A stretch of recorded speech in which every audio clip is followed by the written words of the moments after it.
السلام علیکم۔ گھبراؤ نہیں، رزق اور موت اللہ کے اختیار میں ہے۔ خدا کو راضی کرو، بندے کبھی راضی نہیں ہوتے۔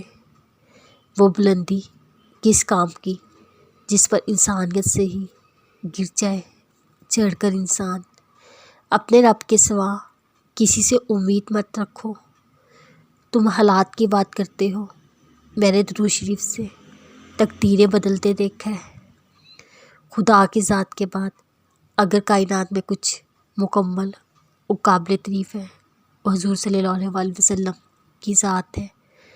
حضرت علی نے فرمایا، جسے تقدیر پر یقین ہوتا ہے وہ اپنے پر نازل ہونے والی مصیبتوں سے نہیں گھبراتا۔ جہاں بھی رہو، جس کسی کے ساتھ رہو، آپ نے اللہ کو بھی جواب دینا ہے۔ دوسروں کو گرانے میں تمہیں جیت کے تو یقین جانو آپ انتہائی گرے ہوئے انسان ہیں۔ ان لوگوں پر اعتبار کرو جو تمہاری 3 باتیں بھاپ سکے، تمہاری ہنسی میں پوشیدہ درد، تمہارے غصے میں تمہارا پیار، تمہاری خاموشی میں پوشیدہ وجہ۔ رب کے عشق میں ایک مقام ایسا بھی ہے، دعا تو دور کی بات، انسان صرف سوچتا ہے اللہ پاک نواز دیتے ہیں۔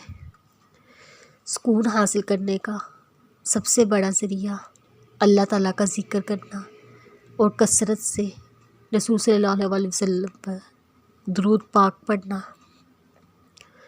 صبر اللہ پر یقین کی آخری حد ہے۔ لوٹ جاؤ اپنے رب کی طرف اور کہو، میں بھٹک گیا تھا۔